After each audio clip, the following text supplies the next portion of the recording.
Hi folks, this is Don Meissner with the North Country Fishing Report.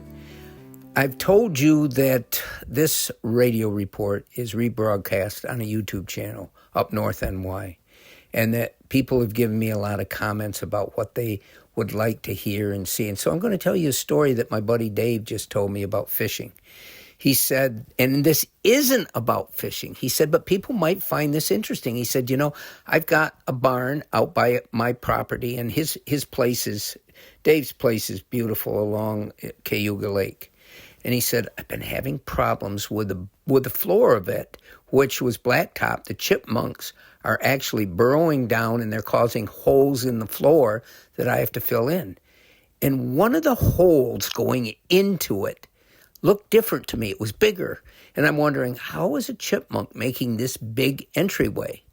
And so one of Dave's friends said, well, why don't we set up a trap and we'll trap whatever's going down there.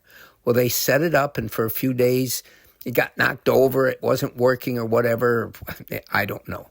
But Dave said then finally there was an animal in there. And he says, my wife says, you got to go out there. There's some kind of animal in that trap. You got to see what's happening.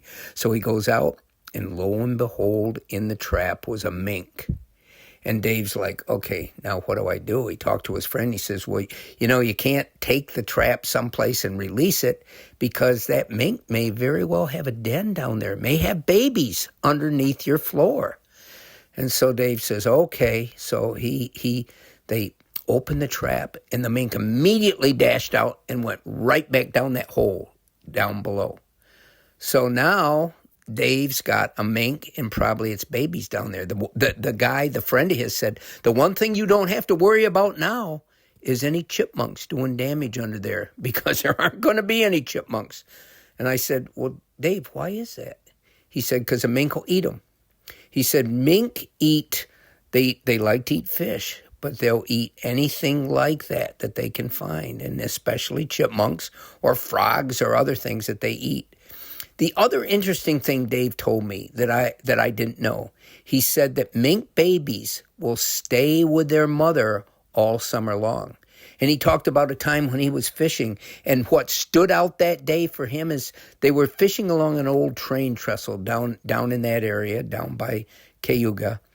And he said, we saw a mink going along the walkway or whatever. And he said, we all thought, wow, isn't that neat? And then a little while later, they see another one, and they thought, it can't be the same one. And a little while later, they saw another one. And then they saw 5 of them all together. And that was the case. The mother had all her young'uns out doing whatever mink do, and they all looked almost the same size because those young mink had grown to the size of their mother, but they still hung with her all summer long. So I guess you learn a lot of neat things when you go fishing. You may not learn how to be a better fisherman, but you might get a better sense of what's going on around us. Until next time, folks, this is Don Meissner with the North Country Fishing Report.